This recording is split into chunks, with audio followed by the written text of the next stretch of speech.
That's a recorder. Yeah, isn't that cool? I got these. I got this for our wedding. I didn't want to get a video recorder person, so I bought it and figured I could keep it forever. Yeah. And I spent half the money. All right, so there's 3 segments of questions. Dates today. September 7th, 2020. What's your name? Albert Christon.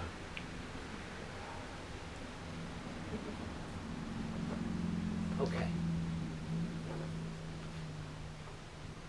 So, which war did you serve in? World War II. Were you drafted or did you enlist? I was drafted Where were you living at the time? in Ascension Cemetery. That's where you were living? On the east end of the cemetery. It was our house. Oh, okay. So you said you enlisted? No, you're drafted. No, right? drafted. Yeah, yeah. Well, at that time, To which branch? Army. Trying to tell a story. Do you recall your first day in service? And what did it feel like? Your first day? Oh, well, we were kept busy issuing us equipment and getting our hair cut and everything else. Did you tell me about boot camp or training? Oh, well, the day started early in the morning. We'd get up and have to fall out early in the morning. And we had to sweep and mop around our bed, make our bunk and everything. And then we'd go out and practice. Some days we practice with 50 caliber machine gun. Some with just the old Springfield rifle, or just go on a road march for 5, 10, 15 miles, something like How long was boot camp? that.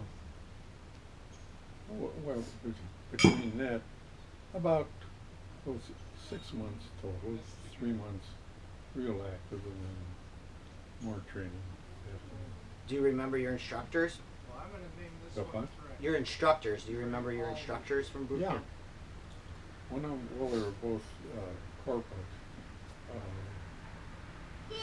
C.J. Wood, he was a boy from Tennessee, and Walter Sponge, he was a corporal too. He was from Island Park, Michigan. So where did you go when you first left boot camp? Like where did you travel to? Well, they sent us up to Mount Rainier in Washington, and then back down to Camp Cook in San Luis Obispo, and then in December we went all the way across the country to Camp Kilmer, New Jersey, and from there we shipped overseas. And where did you first arrive overseas? And what was that like? January of 45. What location? Le Havre, France. What was your job or your assignment? I was on a machine gun squad in a ordnance company. Did you see a lot of combat? We got battle stars for the Rhineland campaign in Central Europe. We just got in on the tail end of the Bulge. So so the question is, I guess, were you awarded any medals, and how did you get them? No, well, a good conduct medal. I'm proud of that. Yeah. And then we got 2 battle stars for Rhineland and Central Europe. How did you stay in touch with family when you're in service? Just letters. Letters. They came far. Oh, took a long time, right? Mm-hmm. How long? Like months, right? Yeah. Did you have plenty of supplies? Oh, yeah. We had no problem in that respect. Was there something that you did for good luck while out there? Pray. Good answer. Did a lot of that. Yeah. How did people entertain themselves when you were out there? We played a lot of cards, poker. Not much because we didn't have much money. How many years were you there? 2.5. Total service. Do you recall any stories that were particularly humorous or an unusual event that you remember? Well, I think the high point of my military career was when I met my brother Bill overseas. And he'd been wounded twice. Was he in the same He was up in the northern part of Germany, and I was more toward the central. So how did that happen? How did you guys meet up? Just randomly? No, in fact, things were kind of slow, and there was a convoy going up for supplies, and I knew the Jeep driver. He was a good buddy of mine. I said, "Hey, you want to trade places?" And I said, "I have an idea that there's a cemetery up in that area because that's where my brother Paul was killed." And so he said, "Yeah." So he told the captain, and the captain called me into the command post. He said, "I understand you want to be on that convoy." I said, "Yeah." He said, "Go down to the motor pool and draw a Jeep and pick me up at, I think it was 4:30 in the morning or 5 or something." Mm-hmm. So I did. And I told him why I wanted to go and everything. And sure enough, we got up to Heinrichshotel in Belgium. In what was that town? Can't think of it. Anyway, we went into, it was a farm, and they just took over the land, and that was the cemetery. And I couldn't believe the number of crowd. 17 to 18,000 buried there then, and the war was still going on, and they were bringing them in by truckloads. Unbelievable. Wow. And you found Paul's grave then? And we went into this little, I think it was the milk house at one time on this farm, and everybody just stopped what they were doing, and I said, "Can we help you?" I said, "Yeah." Told him what. He walked out, and I still remember he was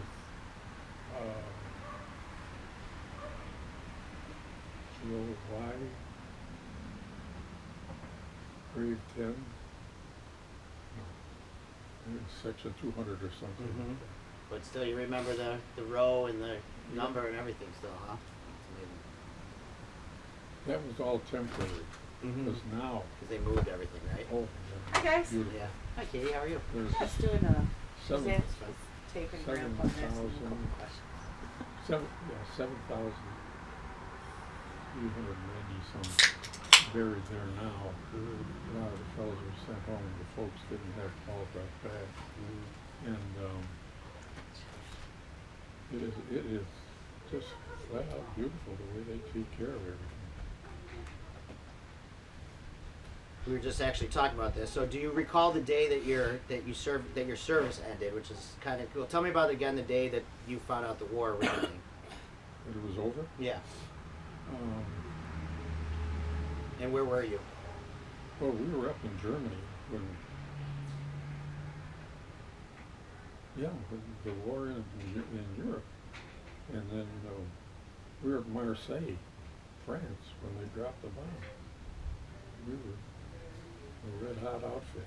And you just heard about it through word of mouth. People just were talking about it. Oh no, they told us they came. We were in some old buildings or something, and they said, "Hey, you guys, come on, you have to." Churchill was going to speak.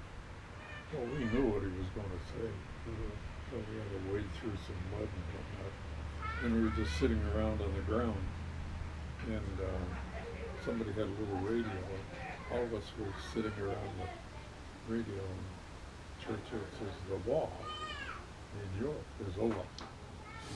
The war is open. And I said, "No kidding." Hmm. And then they sent us down to Marseille to go to the Pacific. And then they dropped the bomb. So then how many days or weeks or afterwards you got that information before you got to go home? About a month.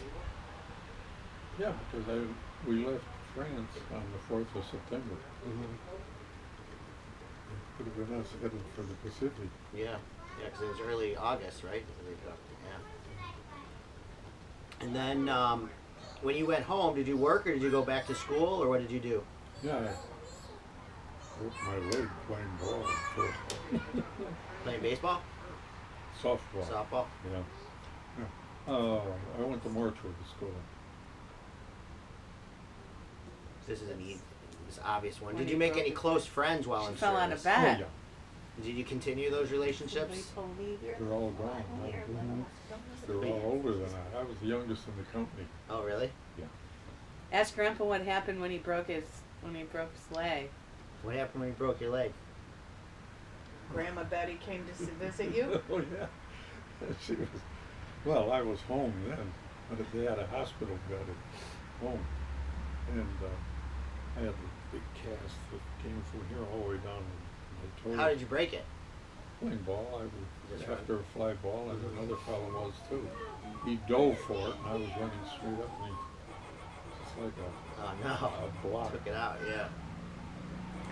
Didn't happen in war. It happened as soon as Yeah. he came back. Yeah, I'm So you glad the survived, Army you did. survived war without any injuries, but as soon as you And got then- home, you break a leg. 5 weeks I was out of service. And Grandma came to visit him.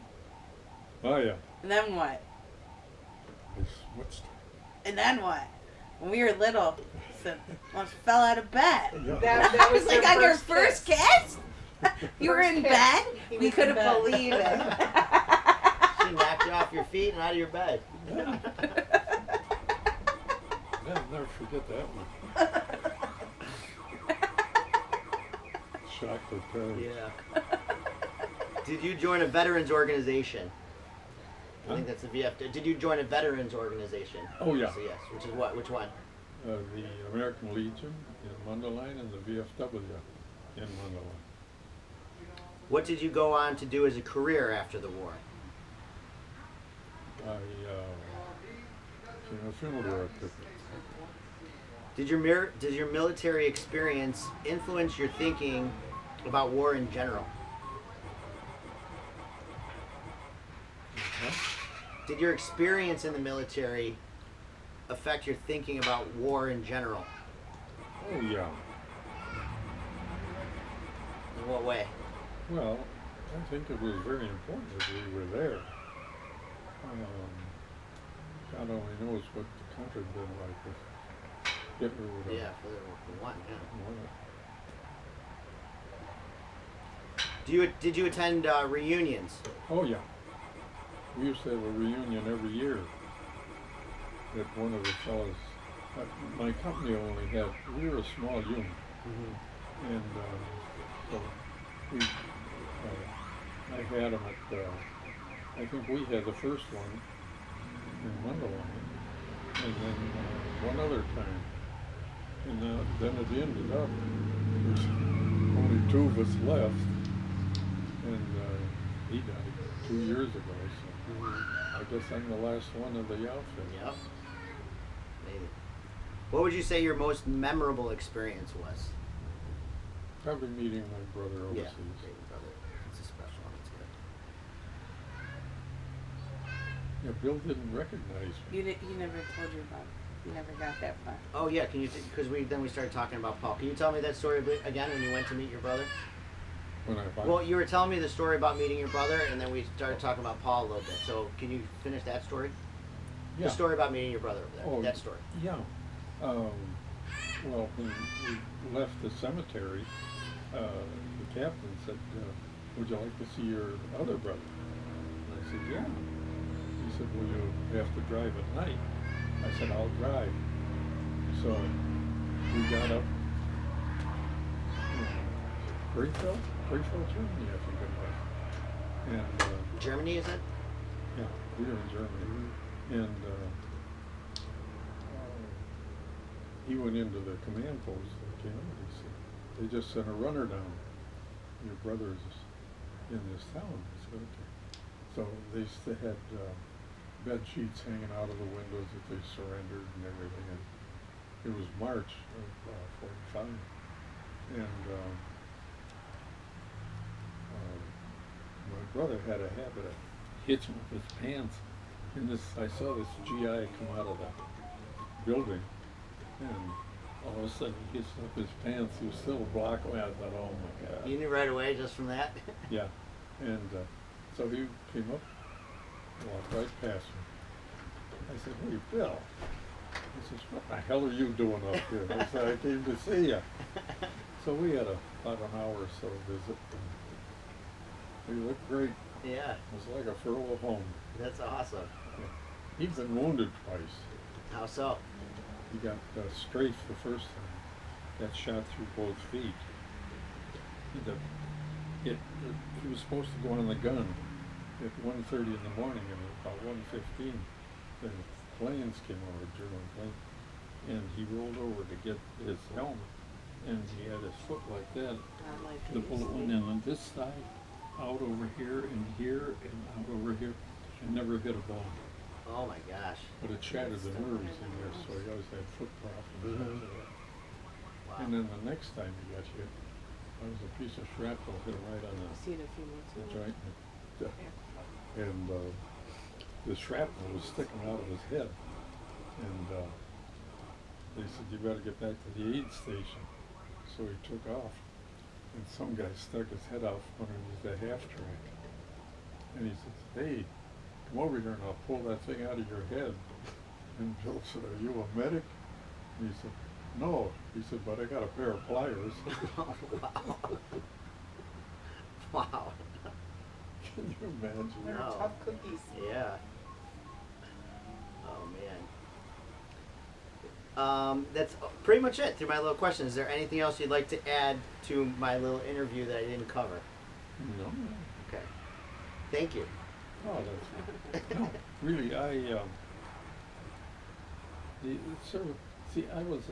If you were 18, they draft you out of high school. Mm-hmm. If your birthday was in the first semester. Mm-hmm. Well, I was 18 in November. Took my blood test in December. I was sworn in January. Left in February. Didn't waste any time, right? None. And got his diploma. Mm-hmm. Yeah, While he was I graduated with the class of 45. And the night I graduated, that was a riot. I was on guard duty up in Germany, but we had taken over these apartment houses. Your dad hasn't turned on, is it? Oh yes, it is actually. I'll turn it off. We had taken over